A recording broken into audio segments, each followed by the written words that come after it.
top story now, the first matchup between Luka and Zion last night. Speaking of defense, the Mavs defense was able to contain Zion, holding the rookie to 21 points, 6 rebounds. That's actually an accomplishment. Luka, on the other hand, could not be slowed down. Nick's adult Slovenian son put up 30, 17, and 10 for his 22nd career triple-double. Kristaps Porzingis chipped in, added 34, 12, and 5 blocks. Mavericks get the overtime win. Nick, when you got Luka and Kristaps playing to where they're playing, how dangerous is this team as a first-round opponent? Well, they're dangerous now. Number one offense in basketball, and that's with Luka missing time repeatedly with an ankle injury, and Kristaps only really playing well for the last month plus. Like, Kristaps has since January 31st, he's 28 and 11 on 50 and 40s. Like, he's been sensational. And this is why seeding in the regular season might actually matter, even though it's not popular to say. The 2 seed right now would face these guys. You want to face the number one offense in basketball? Second-team All-NBA guy in Luka, a guy who one day I think will be an All-NBA player in Kristaps in the first round of the playoffs. Rick Carlisle coaching, I don't. And we're no longer in a big 3 era, Ryan Hollins, right? Like, that era is done, for at least for now. I do wonder where Luka and Kristaps, how high up the duo ladder they can climb. I think it's impossible for them this year to crack the top 4. We know who the top 4 are, and I know you and I would probably disagree about the order of the top 4, but that's your top 4 duos. Even if you disagree on the order, Anthony Davis, LeBron, Giannis and Middleton, Harden and Russ, Kawhi and Paul George. Those are your 4 best duos. Are we talking in season or are we talking postseason? We talking about, like, what have you done for me lately? I'm talking about right now. Those are your best 4 duos in basketball. And KD and Kyrie will probably slide into that 5 spot next year, but they ain't there. So who's the 5th best duo in basketball? Going into the year, I'd have said Embiid and Simmons, hands down. But not now. Tatum and Kimba have gotten their name on the list, but they're not the best. Is it Luka and Kristaps? I think Luka's the best player on that right side of the screen. He's the best number one. To move over a column. Keep doing what they did last night. Keep doing what they did last night.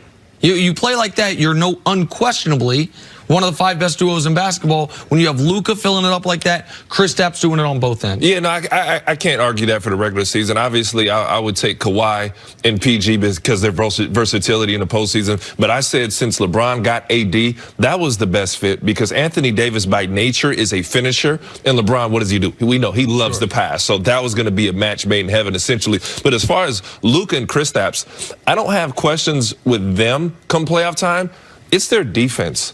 They don't have enough. They're not stacked with enough 3-and-D guys. They didn't get in the running for one of the Morris twins. They don't have an Avery Bradley on staff. They don't have your Patrick Beverleys of the world. So when you get in a matchup series, anybody, hear me, outside of the Lakers or Clippers, they have a shot at because there's no one to guard LeBron James. There's no one to guard Kawhi, Paul George, and company. So outside of that, that's a headache. And I played for Rick Carlisle. I've been in playoff situations with Rick. The one thing that Rick is going to do, he's almost like a European-esque coach he turned it into.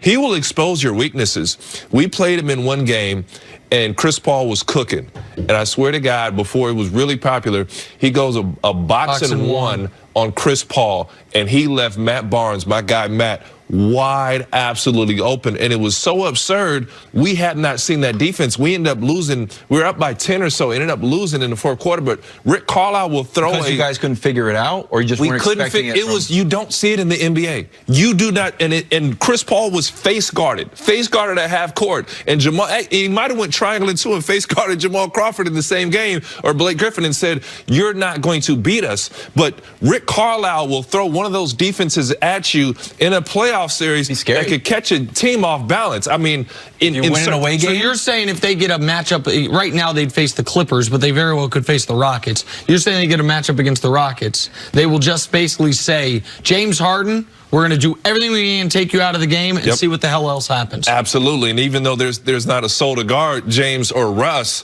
I don't know if the rest of the guys will go out and beat you. That will be a headache. Well, and you know, I'm focused on whether or not they'd play the Clippers in round 1. If they were to play the Rockets in round 1, a tough thing for them is the Mavs can play a small style with a 7'3" guy on the court. They can play small while having a monster on the court because Kristaps don't want to play traditional center anyway. But if your tallest guy is Robert Covington, even if Kristaps doesn't want to post up a bunch, if you got a, what would that be, an 8-inch height differential, they could cause some problems. Now, their defense is not good. We're talking about how they can defend. Their defense is not good, but their offense is so overwhelming. I do think they can take in the first round, they could go to 6 games. And once you get to 6 games, anything happens. You're a dangerous team. I think and Luka's playing out of it. If Luka's healthy, he's as scary as almost anybody in the league offensively. Defensively, there's a lot of work to do. Offensively, there's a lot of liabilities. Yeah. Rick probably goes matchup zone. Who knows? Is Seth Curry coming off the bench? Another guy just offense, but scary. All right, let's get back to last night's game. The other guy's name on the marquee, not just Luka, but he faced off against Zion. The Pelicans rookie played his first career back-to-back last night. Many wondered if that was a good idea. Zion thought it was a great idea. Physically, I'm feeling fine right now. I think it was just one of those things where, you know, Drew, Lonzo just kind of came to me and was like, are you ready to play? Because if you saw me in the second quarter, I think, you know, I just kind of turned around and looked at Lonzo like, all right, like, I'm awake now because, you know, they just came to me and said, like, you know, it's time for you to wake up. How do you think Zion held up conditioning-wise? I think he's fine. We worry about him too freaking much, okay? He's fine. He's 19 years old. He'll be fine. That's your take, right? Of course. Same thing. Listen, I watched Zion in the ACC tournament, what was that, 10 months ago? 11 months ago? Played 3 games in 3 days, and in the third game played all 40 minutes. In back-to-back games, I think he gave you like 27 a night, 36 minutes a night, and won tournament MVP, and Duke won the tournament. Ryan, what's the AAU basketball season? What's the most games you played in a weekend? Man, I would say in a day, you play 3 to 4 games in a day. Yeah. So, I mean, if this is a good thing now?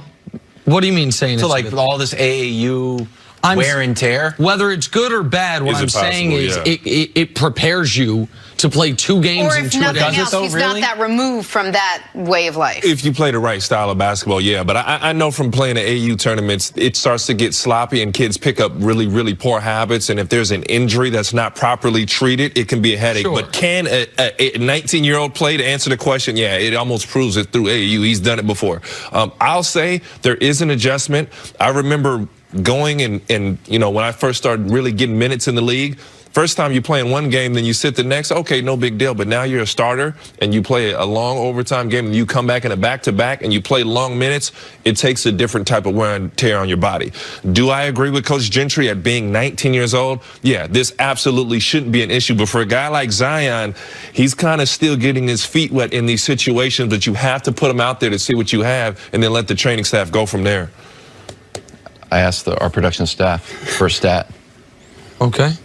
What's the stat? What's the stat going to make Nick? I said, put a helmet on because Nick Wright is going to explode when he sees this stat. Okay. Pepper, can you put the stat up? 17 games, 1 back-to-back. 117 games, 1 back-to-back. Nick, of course. Your thoughts? Of course. This is why. I told you. Look at it. I told you. I'm so happy. I'm so happy. I'm so frustrated with Kawhi. Because he has changed not only the narrative on do NBA players want to play, are the fans being done a disservice, but because he's changed the narrative of how we analyze all athletes in the league. Zion's 19 years old. And it's like, can he play a back-to-back? Of course he can play a back-to-back. Everyone in the league forever plays back-to-backs. This idea of, you know when Tim Duncan started resting on the last night of a back-to-back? Year 16. The idea, now credit to Adam Silver, they've extended the season, start a little earlier, go a little later. There's less 3 games in 4 nights even than when you were playing. They have tried to lighten the load in that regard. But this idea, and this is another thing that happens, if you ever talk about a team that lost a game, you're talking about the fans on Twitter will be like, well, it was the second night of a back-to-back. Guys, it happens. Like there are back-to-backs that people play. And it's part of your job in the NBA. And the fact that Kawhi refuses to do it does not mean it should infect the rest of the league to where a 19-year-old superstar team fighting for the playoffs can't play a second night of a back-to-back. You were right. That was excellent. Kawhi is an intriguing situation because no one can relate to him and his knee problems. And the fact that he's sat out an entire year We don't put any other. We haven't seen LeBron sit out a whole year. Kevin Durant, obviously, with his foot, and we don't see injuries from our stars as commonly as that. The big issue with Kawhi Leonard in sitting out in the low management, you question, does he care? Did he even try to play and show up on a back-to-back? That's what the fans, and Nick, I would argue that you also have a problem with that. I don't question does he care. Hold on. I don't question does he care. I question what are you willing to push through, and if the entire goal is, but it's all about winning a championship, are you actually undercutting your ability to win said championship by not playing more in the regular season? We'll see. And with Zion, I understand the idea is we got to think 5,000 yards out because we're thinking about year 8 for Zion. The best thing for Zion Williamson, since he is only 18 months removed from playing against high schoolers, is to get as many reps as possible when he's tired on a back-to-back to see what he can do and what he needs to work on. You do not get better at things by not doing them. But in terms of Zion, if there's something that's lingering injury-wise, and I'm not saying there is, don't quote that,